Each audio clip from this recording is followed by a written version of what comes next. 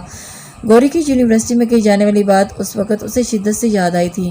تمہیں بتا دوں تاکہ تم بھاگ جاؤ۔ اوہ گوری تو یہ کبھی نہ کرے۔ گوری لب پہ سیٹی کے انداز سے سکیڑے سرگوشی میں بولی۔ تمہارا صرف ایک کام ہے گوہر آرا، ناچنا۔ سو بس تم ناچ ہی سکتی ہو۔ شان اپنے آپ کو سنبھال کے بولا۔ گوری کو صرف ناچنا ہی نہیں، نچانا بھی آتا ہے مسٹر شان، تھوڑی دیر میں تم خود ہی دیکھ لو گے۔ گوری دائیں ہاتھ کی شہادت کی انگلی اب اس کی ناک پر رکھ کے بولی تھی۔ شان نے لب پینچ کے کچھ کہنا چاہا، اور گوری اس کی طرف ہو کر بولی تھی۔ ہاں میں بالکل، مجھے ناچنا نہیں نچانا بھی آتا ہے، اور آج تم اس محفل میں دیکھ کر رہو گے، اور تمہاری اینٹ سے اینٹ نہ بجا دی تو میرا نام بھی گوہر آرا نہیں، بہت بڑی قیامت ہوں۔ گوری کھلکھلا کے ہنستے ہوئے بولی۔ پھر وہ اس تیسرے شخص کی جانب بڑھی جو آج کی شام بچھائی جانے والی بساط پہ اس کا تیسرا اور آخری مہرہ تھا۔ اگر شطرنج کے حساب سے بات کی جائے تو در حقیقت گوہر آرا کی بساط کا وزیر، اور وزیر ختم تو کھیل ختم، بس یہی اس کھیل کا انجام ہے۔ گوہر آرا کیا کرنے آئی تھی اور گوہر آرا نے کیا بساط بچھائی تھی، یہ تو آج کی رات ہی بتائے گی۔ رات پھیلی ہے تیرے سرمئی آنچل کی طرح، چاند ڈھونڈنے نکلا ہے تجھے پاگلوں کی طرح۔ سرد ہوا رات کے اس پہر شبنم میں بھیگی ہوئی تھی۔ کائنات اس وقت نیند کی چادر اوڑھے آنکھیں موندے ہوئے تھی، لیکن اس کائنات میں ہی کہیں کسی عشق مزاجی کی تڑپ نے تو کسی کو عشق حقیقی کی لگن نے جگا رکھا تھا۔ ادھر رکسا مسلح پہ بیٹھے وظائف کا ورد کر رہی تھی اور وہ یشر کے بارے میں سوچے جا رہی تھی اور اپنے اندر عشق کی لو کو جلتے دیکھ چکی تھی، اور اس عشق کی لو کو یشر ضیاء کی آنکھوں سے نیند کوسوں دور تھی، اور اس جگت میں کہیں لگن بھی اور تڑپ تو بے حساب تھی۔ یہ آسمان پہ کالی رات رکسا فاطمہ کی آنکھوں جیسی تھی، یہ شبنم کی بھیگی ہوا اس کی خوشبو کہیں سے چرا لائی تھی۔ آسمان پہ چمکتا چاند زمین پہ رہنے والے یشر ضیاء کی طرح تنہا تھا، اور اب وہ دن دور نہیں بی بی جب تمہارے وجود سے اس کمرے کی تاریکیاں اجالوں میں بدلیں گی۔ یشر ضیاء نے بیڈ پہ نیم دراز ہوتے سوچا۔ وہ صدیوں پہلے کا عاشق مہیوال نہیں تھا جو سونے کا دریا پار کرنے کا انتظار کرتا، اور نہ ہی فرہاد تھا جو دودھ کی نہریں نکالتا۔ وہ 21ویں صدی کا مرد تھا جو جدت کے ہر طریقے سے اپنی محبت کو جگنو بنانا چاہتا تھا۔ وہ یشر ضیاء تھا جس کی محبت کے سوتے ہمدردیوں کے دھاروں سے پھوٹتے، اور کون جانے کے شہر محبت میں بے غرض محبت کرنے والا یہ 21ویں صدی کا مرد یشر ضیاء فاروق تھا۔ سر، یہ نمبر میر عمر کے نام رجسٹرڈ ہے۔ وہ ایک دم سے حیران ہوا، اور پھر یہ نمبر میر عمر کے نام کا ہے؟ حیرانگی کے ایک ہی سانچے میں کھڑے تھے۔ واٹ آر یو شور؟ زریاب حیرت سے بولا۔ اوکے، تم ساری ڈیٹیلز مجھے فارورڈ کرو۔ زریاب نے بمشکل نارمل لہجے میں کہتے کال ڈراپ کی۔ تو کیا اس لڑکی کا تعلق میر عمر سے ہے؟ کیا عمر کوئی سازش کر رہا ہے؟ یہ سوالات وہاں بن کر میر زریاب کے دل و دماغ پہ قابو ہو چکے تھے۔ ملک اعظم شان کباب اور بڑے ملک کا چھوٹا بھائی گوہر آرا کی خوش قسمتی تھی کہ ایک ہی وار میں اسے اپنے 3 شکار ٹھکانے لگانے کا موقع مل چکا تھا۔ گڈ ایوننگ ملک جی۔ گوری کا لہجہ بہت خاص تھا۔ ملک اعظم اسے جانتا تو نہ تھا، لیکن اس کے رویے میں مخصوص گرم جوشی تھی۔ معاف کیجیے گا، میں آپ کو جانتا نہیں، بات کچھ تو کرنی تھی۔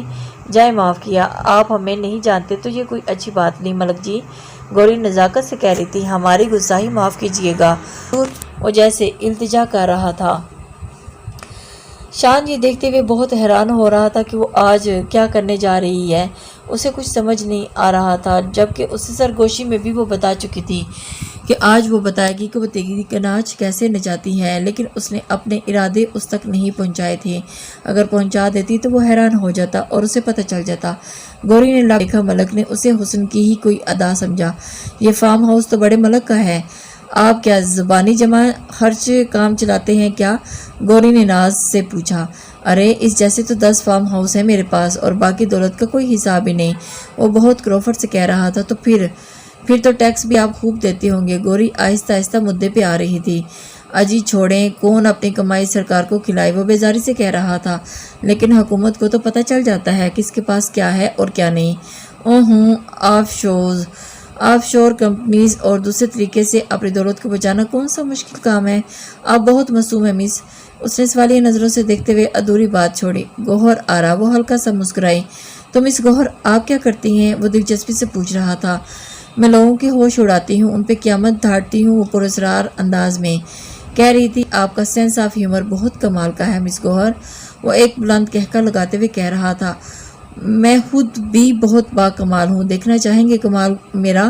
وہ گردن اٹھائے کہہ رہی تھی، اور وہ پھر ملک صاحب اسی کی طرف دیکھے جا رہے تھے، ایک ادا سے، ایک ناز سے، مکمل ادا سے۔ اعظم ملک کو دل جیسے کسی چکنی مچھلی کی طرح پھسلا تھا، اور وہ یہ نہیں جانتا تھا کہ دل پھسلا نہیں جکڑا گیا تھا گوہر آرا کے پھیلائے ہوئے جال میں۔